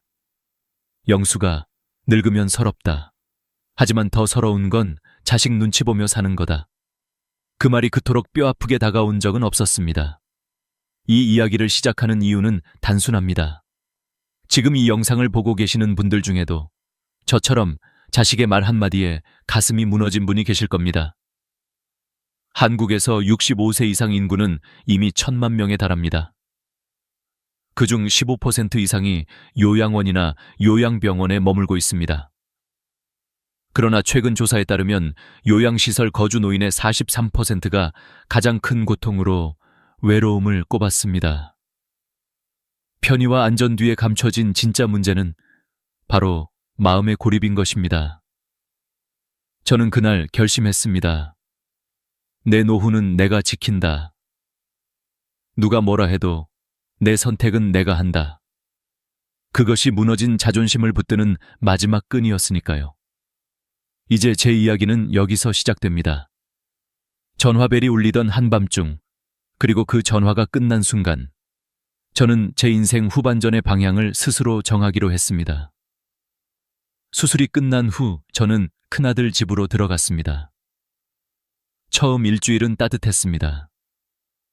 며느리는 미소를 지었고 손주들은 할머니인 하며 안겼습니다. 그러나 그 따뜻함은 오래가지 않았습니다. 시간이 지나자 저는 점점 집안의 손님이 되어갔습니다. 엄마, 오늘은 회식이라 늦어요. 어머니, 저도 야근이라 애들 저녁은 냉장고 반찬 좀 데워주세요. 저는 무릎이 불편한 몸으로 손주들 밥을 챙기며 혼자 남은 집을 지켜야 했습니다. 아이들은 제 곁보다는 자기 방에 머물기를 더 좋아했고 며느리의 얼굴에는 피로가 번져갔습니다. 어느 날은 화장실에 가려다 부엌에서 며느리의 통화를 엿듣게 되었습니다. 엄마, 나 진짜 답답해 죽겠어. 시어머니 오시고 난 뒤로 집안 분위기가 완전히 달라졌어. 남편도 집에 잘 안 들어오고 솔직히 요양원 알아보고 있어. 300만 원이면 좋은 데 들어간다던데. 그 순간 제 심장이 덜컥 내려앉았습니다. 제 아픔이 불편함으로만 들리는 순간 저는 더 이상 가족이 아닌 짐이 되어 있었습니다. 한 달쯤 지나자 아들조차 말끝을 흐렸습니다. 엄마, 사실 요양원 시설 좋은 곳을 몇 군데 알아봤어요. 한 달에 300만 원 정도면 충분해요. 저는 차갑게 대답했습니다. 민수야, 엄마는 아직 요양원 갈 생각 없어. 그 말이 나오기까지 얼마나 큰 용기가 필요했는지 모릅니다. 결국 저는 작은 딸 집으로 옮겨갔습니다. 신혼집이라 방은 좁았지만 처음에는 환영받는 듯 했습니다. 그러나 역시나 며칠 지나지 않아 사위의 눈빛은 굳어갔습니다. 어느 밤 방문 너머로 들려오는 대화를 들었습니다. 당신 어머니 언제까지 여기 계실 거야? 결혼할 때 이렇게 될 줄 알았으면. 어쩌겠어. 우리 엄마 아프신데. 형네도 힘들다잖아. 그냥 요양원 모시자고 했잖아. 저는 이불을 뒤집어 쓰고 울었습니다. 평생 자식을 위해 희생했는데 이제는 함께 사는 것조차 버거운 짐이 되어버린 현실. 다시 혼자 살 생각도 했습니다. 하지만 무릎은 아직 온전히 회복되지 않았습니다. 결국 간병인을 쓰기로 했습니다. 하루 12시간, 돌봄에 한 달 240만 원. 제 연금 180만 원으로는 턱없이 부족했지만 적금을 깨서라도 해보기로 했습니다. 처음 며칠은 괜찮았습니다. 그러나 일주일이 지나자 간병인은 계속 바뀌었고 어떤 날은 아무도 오지 않았습니다. 저는 하루 종일 침대에서 물 한 잔 마시지 못한 채 버텨야 했습니다. 간병인이 있더라도 사생활은 없었습니다. 낯선 사람이 제 집에 상주하며 제 화장실, 제 식탁, 제 시간을 함께 해야 했습니다. 그것은 돌봄이 아니라 또 다른 속박이었습니다. 한 달이 지나고 보니 간병비로 240만 원이 나갔습니다. 돈만이 문제가 아니었습니다. 저는 존엄을 잃어가고 있었습니다. 화장실을 갈 때마다, 밥을 먹을 때마다 누군가의 눈치를 봐야 한다는 현실. 결국 저는 자식에게 전화를 걸었습니다. 민수야, 내 말이 맞았다. 혼자 사는 건 쉽지 않구나. 아들은 곧장 말했습니다. 그럼 이제 요양원 한번 가보시겠어요? 정말 좋은 데가 있어요. 저는 잠시 침묵하다가 고개를 끄덕였습니다. 마치 그것만이 유일한 선택지인 것처럼 보였으니까요. 그러나 제 마음속에서는 여전히 갈등이 이어지고 있었습니다. 편안함을 얻는 대신 자유를 잃어야 하는 삶. 자식에게 기대는 대신 짐 취급을 당하는 삶. 어느 쪽을 선택해도 존엄은 사라지는 듯했습니다. 이 경험을 말씀드리는 이유는 단순합니다. 지금 이 영상을 보시는 많은 분들이 이미 비슷한 길을 걷고 계시기 때문입니다. 한국보건사회연구원의 조사에 따르면 65세 이상 노인의 32%가 동거하는 가족의 눈치가 가장 큰 스트레스 요인이라고 답했습니다. 그리고 간병인을 쓰는 노인의 절반 이상이 사생활 침해를 호소했습니다. 이건 남의 이야기가 아니라 지금 우리 곁에서 벌어지고 있는 현실입니다. 저는 다시 결심했습니다. 요양원도 간병인도 자식집도 아닌 다른 길을 찾아야 한다고. 그 길을 찾지 못한다면 저는 제 삶을 잃게 될 것이라고. 그 결심이 저를 움직이게 했습니다. 그리고 곧 저는 또 하나의 선택지, 인생을 뒤바꿀 문을 발견하게 됩니다. 요양원 문을 처음 들어서는 순간 저는 잠시 숨이 막혔습니다. 로비는 호텔처럼 화려했고 천장에는 샹들리에가 반짝거렸습니다. 직원들은 일제히 미소를 지으며 인사했고 원장은 직접 나와 안내를 했습니다. 김 선생님, 여기는 24시간 간호사가 상주하고 의사 선생님도 매일 방문합니다. 식사는 영양사가 개인별 건강 상태에 맞춰 준비하고요. 프로그램도 다양합니다. 말만 들으면 천국이었습니다. 그러나 제 눈은 자꾸만 한 곳으로 향했습니다. 휴게실 창가에 앉아있던 할머니들의 눈빛, 그 눈빛은 공허했습니다. 말은 나누고 있었지만 웃음은 형식적이었고 눈동자는 허공을 떠다녔습니다. 저는 그 눈빛을 너무나 잘 알고 있었습니다. 평생 사회복지사로 일하며 수백 번 보아왔던 바로 그 표정. 몸은 돌봄을 받고 있지만 마음은 갇혀있는 완벽해 보이는 감옥의 눈빛이었습니다. 저는 속으로 중얼거렸습니다. 여기는 화려한 감옥이구나. 그 순간 예전에 상담했던 한 할머니가 떠올랐습니다. 처음에는 일주일에 한 번씩 온다더니 석 달 지나니까 명절에만 오더라. 이제는 전화도 잘 안 와. 내가 평생 모은 돈 다 줬는데. 그때는 남의 이야기로 들렸지만 이제는 제 이야기가 되어버린 듯 했습니다. 원장은 자랑스럽게 병실을 보여주었습니다. 넓은 공간, 깨끗한 화장실, 안전 손잡이. 그러나 제 귀에는 복도 끝에서 들려오는 어르신의 한숨 소리가 더 크게 다가왔습니다. 여기 오지 마. 누군가의 낮은 목소리가 제 발목을 붙잡는 듯 했습니다. 시설 안내가 끝나자 원장이 미소를 지으며 말했습니다. 비용은 한 달에 300만 원입니다. 추가 서비스는 별도고요. 저는 순간 숨이 막혔습니다. 제 연금은 180만 원, 턱없이 부족했습니다. 아들이 곧장 말했습니다. 엄마, 걱정 마세요. 제가 보태드릴게요. 그러나 그 말은 위로가 되지 않았습니다. 제 삶을 위해 또다시 자식에게 손을 벌려야 한다는 사실 자체가 굴욕이었으니까요. 잠시 후 휴게실에서 뜻밖의 얼굴을 만났습니다. 몇 년 전 제가 상담했던 이 모 할머니였습니다. 어머, 선생님도 여기 오셨군요. 그는 제 손을 꼭 잡으며 속삭였습니다. 처음엔 괜찮았어요. 깨끗하고 밥도 잘 나오고. 그런데 자식들이 점점 안 오더라고요. 이제는 명절에도 잘 안 와요. 그리고 여기 생각보다 감옥 같아요.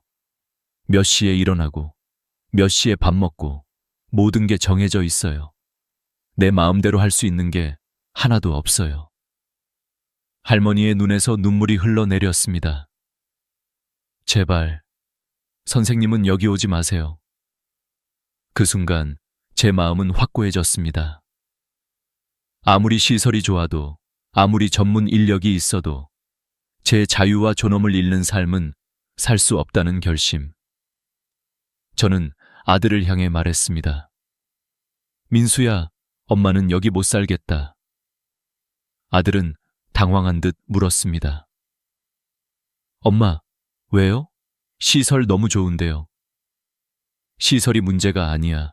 엄마는 내 인생의 주인이 되고 싶어. 여긴 감옥이야. 차로 돌아오는 길, 아들은 계속 설득했습니다.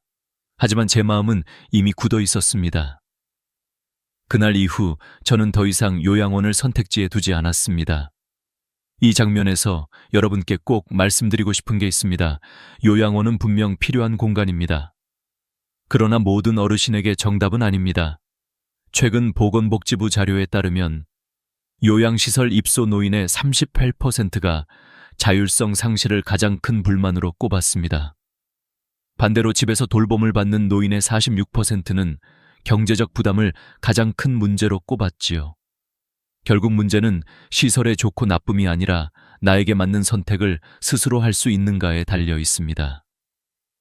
저는 깨달았습니다. 선택권이 남아있을 때 그 권리를 지켜야 한다는 것. 남이 정해주는 길이 아니라 제가 직접 그린 지도를 따라가야 한다는 것. 그리고 저는 다시 마음속으로 중얼거렸습니다. 다른 길이 있을 거야, 반드시. 그 믿음이 저를 다음 선택으로 이끌었습니다. 요양원을 거절하고 집으로 돌아온 날, 저는 밤새 서랍 속 낡은 수첩을 꺼내 들었습니다. 그 안에는 30년간 사회복지사로 일하며 어르신들에게 들은 하소연과 제가 다짐처럼 적어놓은 문장들이 빼곡히 적혀 있었습니다. 절대 자식에게 경제권 넘기지 말 것. 독립적인 공간 반드시 확보할 것.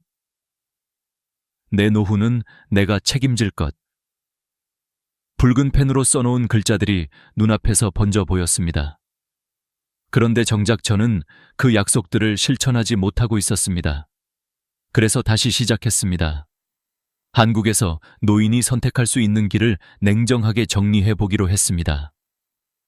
첫째, 요양원, 요양시설. 비용은 평균 월 250만 1,350만 원. 장기 요양보험에서 일부 지원을 받는다 해도 본인 부담은 여전히 큽니다. 무엇보다 시간표가 정해진 생활. 규칙은 있지만 자유는 없습니다. 둘째, 요양병원. 의료적 돌봄이 필요할 때 선택하는 곳입니다. 중증 질환이나 재활치료에는 필수적이지만 일상생활은 더 제한적입니다. 평균 비용은 월 350만, 500만 원.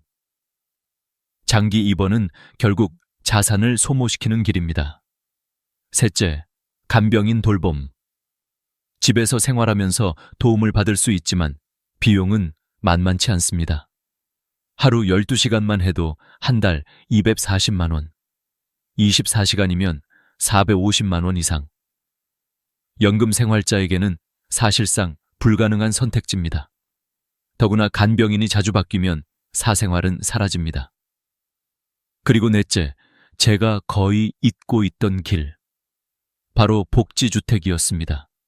며칠 후 주민센터에 들른 날, 오랜 동료였던 직원이 포스터를 가리켰습니다. 선생님, 고령자 복지주택 들어보셨어요? 월세가 아주 저렴하고 어르신들 편의시설이 다 갖춰져 있어요. 포스터에는 이렇게 적혀 있었습니다. 월세 18만 원, 보증금 1천만 원, 무장애 설계, 생활지원사 주 2세 3회 방문. 그 순간 제 가슴이 두근거렸습니다. 요양원 300만 원, 간병인 240만 원에 비해 18만 원이라니. 내 연금 180만 원으로 충분히 감당할 수 있는 금액. 무엇보다 내 집 같은 공간에서 내 마음대로 살 수 있다는 사실. 저는 곧장 안내 책자를 받아들고 꼼꼼히 읽었습니다. 화장실에는 안전바가 설치되어 있었고 긴급 상황을 위한 비상벨도 마련되어 있었습니다. 주기적으로 생활지원사가 안부를 확인해주니 위험할 때 혼자 방치될 일도 없었습니다. 무엇보다 입주자 대부분이 저와 같은 연령대 어르신들이라 외로움 없이 공동체를 이룰 수 있다는 점이 마음을 움직였습니다. 통계를 찾아보니 놀라운 사실도 있었습니다. 보건복지부가 실시한 2022년 조사에 따르면 복지주택에 거주하는 노인의 71%가 삶의 만족도가 높아졌다고 응답했습니다. 반면 요양원에 입소한 노인의 만족도는 45%에 머물렀습니다. 차이는 바로 자율성과 사회적 교류였습니다. 저는 밤새 고민했습니다. 요양원과 요양병원은 결국 자유를 빼앗아가고 간병인은 경제를 무너뜨리며 자식집은 존엄을 잃게 합니다. 그렇다면 답은 하나였습니다. 내 힘으로 설 수 있는 네 번째 길, 복지주택. 물론 쉬운 결정은 아니었습니다. 지금 살고 있는 집 전세금을 빼야 했고 무엇보다 자식들의 반대가 예상됐습니다. 이미 그들은 제 전세금을 학자금과 사업자금으로 쓰려 하고 있었으니까요. 그러나 그들의 욕심보다 더 중요한 것은 제 인생이었습니다. 저는 결심했습니다. 이번만큼은 흔들리지 않겠다. 내 노후는 내가 책임진다. 그리고 바로 신청서를 작성했습니다. 사회복지사로 30년간 일한 경력 덕분에 사회기여자 가산점을 받을 수 있었고 당첨 가능성도 높았습니다. 신청서를 제출하는 순간 제 손이 떨렸습니다. 두려움과 설렘이 동시에 밀려왔습니다. 만약 이 길이 열리지 않는다면 저는 다시 짐짝처럼 이리저리 옮겨 다녀야 할지도 모릅니다. 그러나 적어도 이제는 알았습니다. 선택권은 남에게 있는 게 아니라 내 손에 있다는 것. 이제 제 마음은 더 이상 요양원의 높은 담장에 갇히지 않았습니다. 저는 새로운 지도를 손에 쥔 사람처럼 조금은 당당해졌습니다. 그리고 속으로 다짐했습니다. 내일이 어떻게 될지 몰라도 오늘만큼은 내가 선택한 길을 걷는다. 입주 심사를 통과했다는 전화를 받은 날, 제 심장은 오랜만에 두근거렸습니다. 드디어 제 인생의 새로운 보금자리가 눈앞에 다가온 것입니다. 한 달 뒤 이사짐 센터가 집 앞에 도착했고 저는 전세 계약을 정리한 뒤 복지주택으로 향했습니다. 새 집은 크지 않았습니다. 그러나 모든 것이 노인을 위해 설계되어 있었습니다. 화장실에는 안전 손잡이가 달려 있었고 싱크대는 낮아져 있어 무릎이 불편해도 쉽게 사용할 수 있었습니다. 각 방에는 긴급 호출 버튼이 설치되어 있었고 복도는 휠체어가 다닐 수 있도록 넓게 만들어져 있었습니다. 그 작은 배려 하나하나가 저를 안심시켰습니다. 처음 며칠은 낯설었습니다.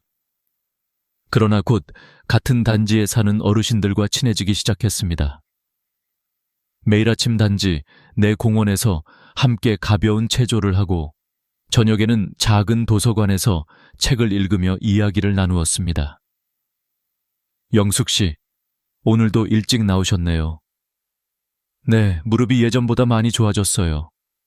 이웃의 따뜻한 인사 한마디가 그렇게 큰 힘이 될 줄 몰랐습니다. 놀라운 건 제 건강 상태도 점점 나아졌다는 사실입니다. 단지 내 작은 건강센터에서 꾸준히 물리치료를 받으면서 수술 직후에는 휠체어 없이는 움직이지 못하던 제가 이제는 지팡이 하나로 천천히 걸을 수 있게 되었습니다. 실제로 의학 연구에 따르면 무릎 인공관절 수술 환자의 70% 이상이 꾸준한 재활 운동을 통해 1년 안에 독립보행이 가능하다고 합니다. 저 역시 그 통계 속 한 사람이 된 것입니다. 무엇보다도 이곳에서는 눈치를 보지 않아도 된다는 사실이 제 삶을 완전히 바꿨습니다. 텔레비전을 켜놓고 밤늦게까지 드라마를 봐도 친구들을 초대해 수다를 떨어도 아무도 인상을 쓰지 않습니다. 작은 반기지만 진짜 제 집, 제 공간이 생긴 것입니다. 경제적인 부분도 안정되었습니다. 월세 18만 원은 제 연금으로 충분히 감당할 수 있었고 전세금 일부를 저축해두어 의료비나 응급 상황에도 대비할 수 있었습니다. 요양원 비용 300만 원, 간병인 비용 240만 원에 비해 훨씬 현실적이고 지속 가능한 선택이었습니다. 시간이 흐르면서 저는 제 경험을 다른 어르신들과 나누기 시작했습니다. 단지 내 작은 도서관에서 상담 모임을 열고 자식에게 경제권을 쉽게 넘기지 마세요 라고 조언했습니다. 놀랍게도 많은 분들이 고개를 끄덕이며 공감했습니다. 한 어르신은 눈물을 글썽이며 말씀하셨습니다. 저도 아들 사업자금 대주고 집까지 넘겼는데 결국 요양원에 보내더라고요. 그런데 선생님 이야기를 들으니 저도 아직 늦지 않았다는 생각이 들어요. 저는 다시 살아있음을 느꼈습니다. 누군가에게 도움이 되는 존재라는 것, 그 자체가 제 삶의 의미였습니다. 한 달, 두 달이 지나면서 자식들도 다시 찾아오기 시작했습니다. 처음에는 전세금 얘기만 하던 그들이었지만 이제는 진심으로 제 생활을 걱정해 주었습니다. 딸은 방문해서 제 집을 둘러보며 말했습니다. 엄마, 생각보다 정말 괜찮네요. 안전해 보이고 친구들도 많으시고 이제야 안심이 돼요. 그 말을 들으며 저는 미소를 지었습니다. 자식들에게 의존하지 않고도 오히려 더 당당하게 살아갈 수 있다는 사실을 몸소 보여줄 수 있었기 때문입니다. 이 경험을 나누는 이유는 단순합니다. 많은 분들이 여전히 노인은 요양원에 가야 한다는 틀에 갇혀 있습니다. 그러나 이제 한국 사회에는 또 다른 길이 있습니다. 복지주택이라는 새로운 모델은 단순한 집이 아니라 노인의 존엄과 자유를 지켜주는 선택지입니다. 제가 직접 살아본 결과는 분명합니다. 여기서는 외롭지 않습니다. 같은 세대의 친구들과 웃을 수 있고 필요한 도움을 적절히 받을 수 있습니다. 무엇보다도 내 인생의 주인은 여전히 나 자신이라는 확신을 갖게 됩니다. 그리고 저는 매일 아침 창밖을 바라보며 속으로 중얼거립니다. 이곳이 바로 내가 다시 태어난 자리다. 복지주택에서의 생활이 안정되자 자식들과의 관계에 다시 균열이 일기 시작했습니다. 어느 날 저녁, 큰아들 민수와 딸 지영이가 동시에 집으로 찾아왔습니다. 두 사람의 얼굴에는 걱정과 망설임이 섞여 있었습니다. 엄마, 전세금 정리된 거 다 쓰셨어요? 첫 질문은 역시 돈이었습니다. 제 마음이 순간 차갑게 식었습니다. 보증금 일부는 집 계약에 썼고 나머지는 노후 자금으로 남겨뒀지. 그러자 민수는 곧장 말했습니다. 엄마, 사실 민지가 곧 대학 등록금을 내야 해서 혹시 조금만 빌려주실 수 있을까요? 그리고 사업 확장 자금도 조금 필요해서요. 저는 단호하게 대답했습니다. 민수야, 엄마 돈은 엄마가 쓸 거야. 너희 키우느라 평생 노후 준비 한 번도 못했어. 이제 남은 돈마저 뺏길 순 없어. 순간 방 안에 무거운 침묵이 흘렀습니다. 딸 지영이마저 눈물을 글썽이며 말했습니다. 엄마, 우린 엄마 재산 노린 적 없어요. 그냥 걱정돼서 그래요. 혼자 계시다가 더 아프시면 어떡해요? 저는 숨을 고르고 차분히 말했습니다. 걱정은 고맙다. 하지만 진짜 걱정이라면 내 선택을 존중해줘야지. 자식들이 부모의 돈을 마음대로 쓰려 하는 것도, 원하는 길을 막는 것도, 그것도 버림받는 거야. 그 말에 아이들은 더 이상 아무 말도 하지 못했습니다. 사실 저도 두려움이 있었습니다. 나이 들어 홀로 산다는 것, 때때로 외로움이 파도처럼 밀려왔습니다. 그러나 외로움보다 더 견디기 힘든 것은 짐 취급받는 삶이었습니다. 그날 저는 자식들에게 분명히 선을 그었습니다. 엄마의 돈은 엄마의 것이고 엄마의 삶은 엄마가 책임진다. 너희는 너희 인생을 살아라. 며칠 후 민수가 혼자 찾아왔습니다. 화분 하나를 들고 와서 제 방 한쪽에 놓으며 말했습니다. 어머니 죄송해요. 저희가 너무 이기적이었어요. 그의 솔직한 고백에 제 눈가가 젖었습니다. 완벽한 자식은 없습니다. 중요한 건 늦더라도 깨닫고 변화하려는 마음이 있다는 것이지요. 이 경험을 통해 저는 4가지 교훈을 얻었습니다. 첫째, 경제적 독립.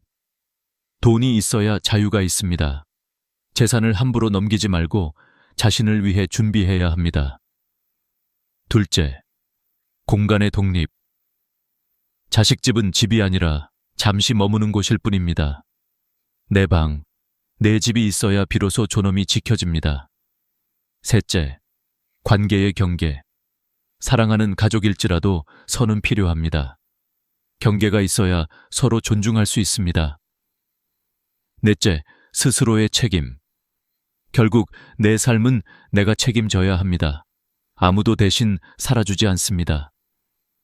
이 4가지 원칙은 단순한 조언이 아닙니다. 저의 피와 눈물이 담긴 결론입니다. 복지주택에서 6개월을 살고 있는 지금 저는 다시 평온을 되찾았습니다.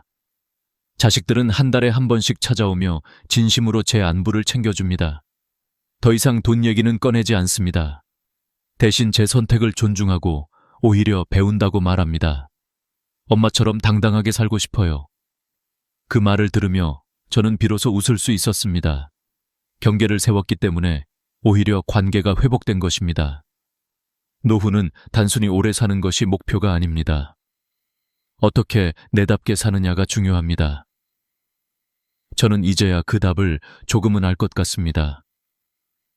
복지주택에서 산 지 어느덧 1년이 되었습니다. 그동안 저는 많이 달라졌습니다. 아침마다 이웃들과 함께 산책하며 웃을 수 있게 되었고, 단지 내 도서관에서 또래 어르신들의 고민을 들어주는 작은 상담 모임도 열고 있습니다. 사회복지사로 일할 때처럼 누군가에게 도움이 된다는 감각은 제 삶을 다시 빛나게 만들었습니다. 처음 이곳에 왔을 때는 외로울까 두려웠습니다. 그러나 현실은 달랐습니다. 오히려 여기서는 같은 처지의 친구들과 매일 이야기를 나눌 수 있고 가끔은 함께 반찬을 만들어 나누기도 합니다. 작은 부엌에서 된장찌개 냄새가 퍼질 때 그 따뜻함은 요양원의 화려한 시설보다 더 값진 것이었습니다. 무엇보다 중요한 건 제 인생의 주인이 여전히 나 자신이라는 확신입니다. 텔레비전을 보든 책을 읽든 친구를 초대하든 이제는 누구의 눈치도 보지 않습니다. 저는 제 공간에서 제 시간을 제 마음대로 쓰고 있습니다. 그것이 바로 자유이고 존엄이라는 것을 절실히 깨달았습니다. 돌아보면 저는 3갈래길 앞에 서 있었습니다. 요양원, 간병인, 자식집. 그러나 그 길은 모두 제 자유를 앗아가고 제 존엄을 무너뜨리는 길이었습니다. 결국 4번째 길, 복지주택을 선택함으로써 저는 다시 제 삶을 찾았습니다. 여러분께 말씀드리고 싶습니다. 노후는 누구도 대신 살아주지 않습니다. 자식도, 간병인도, 시설도 아닙니다. 나 스스로 준비하고 선택해야 합니다. 준비가 되어 있으면 외롭지 않고 두렵지 않습니다. 제가 배운 교훈은 단순합니다. 노후는 자식이 아닌 내가 책임진다. 이 말은 제 인생을 다시 세운 기둥이 되었습니다. 이 영상을 보시는 분들 중 누군가는 지금 저처럼 흔들리고 계실지도 모릅니다.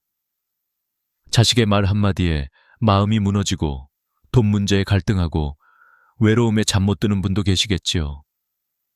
그러나 분명히 말씀드립니다. 아직 늦지 않았습니다.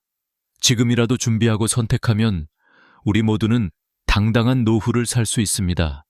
마지막으로 부탁드립니다. 이 이야기가 도움이 되셨다면 좋아요와 구독 버튼을 눌러주세요. 여러분의 작은 응원이 저뿐만 아니라 수많은 어르신들에게 희망이 됩니다. 그리고 이 영상을 주변 분들과 공유해 주세요. 누군가에게는 인생을 바꾸는 계기가 될 수 있습니다.